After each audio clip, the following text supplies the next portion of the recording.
failed. Let me start at the beginning. I had a client that I was meeting with, and we were going over what's been going on in his business, and he said to me, he goes, Mike, I keep on hearing over and over and over again from people, it's too expensive, it's too expensive, it's too expensive, it's too expensive. And I said, well, what do you do? He says, well, I get frustrated, I walk away, and I just accept it's too expensive. Now let me ask you, has this ever happened to you before where someone's told you your product, your service, or whatever you're doing was too expensive, or a myriad of other excuses that you've gotten, and you either accepted it or didn't know what to say?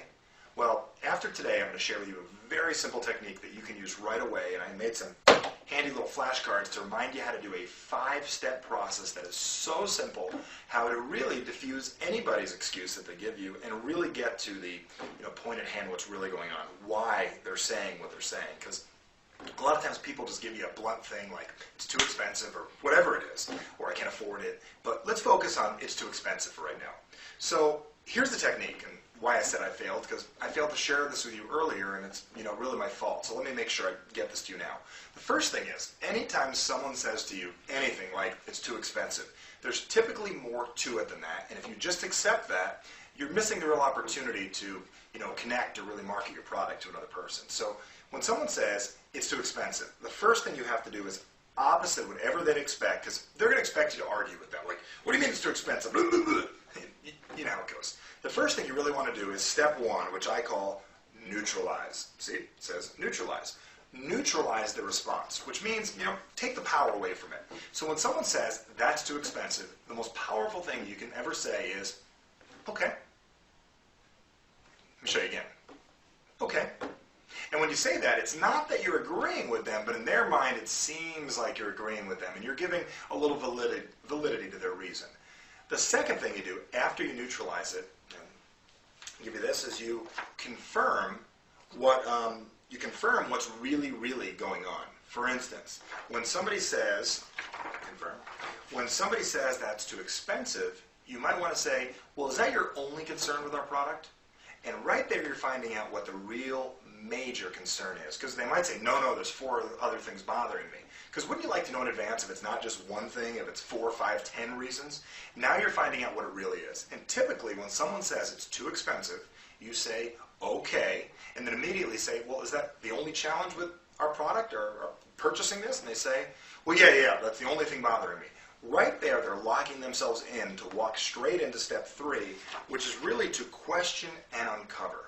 Now, questioning and uncovering, the main portion of this is uncovering, figuring out why they feel that way.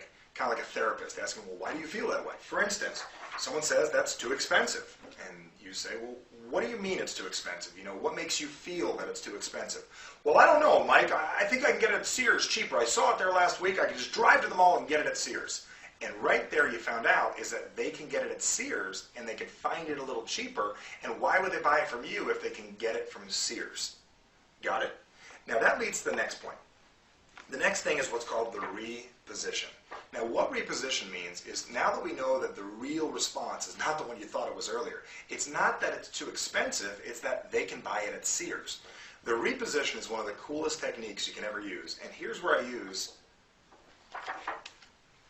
wow, I guess I failed. Now, saying I guess I failed is something they never typically hear. No one wants to admit that they failed, and no one wants to hear you failed. And if they do, they're going to be taken back and you're going to break their pattern a little. So right here at step 4, when they said it's too expensive and they can get it at Sears, you say, wow, I guess I failed.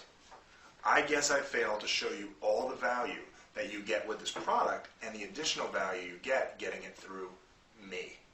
And here's the opportunity for you to re-explain this, go through it over and over again until you can share enough value. Because remember, people will buy what they value and they see value in and what they desire to own. Now, when you say I failed to share with you all the benefits of this. Let me take a few minutes and make sure I go over this to you, because there's no way you should be feeling that this is too expensive.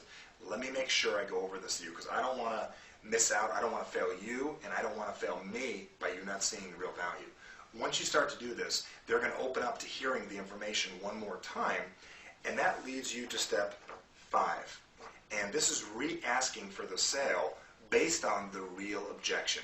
See, the real objection is not that it's too expensive. The real objection is, why should I buy it from you when I can get it at Sears either for the same price or a better price? Now you're focusing on the real objection, not that it's too expensive, that you can get it at Sears, and why should I get it from you?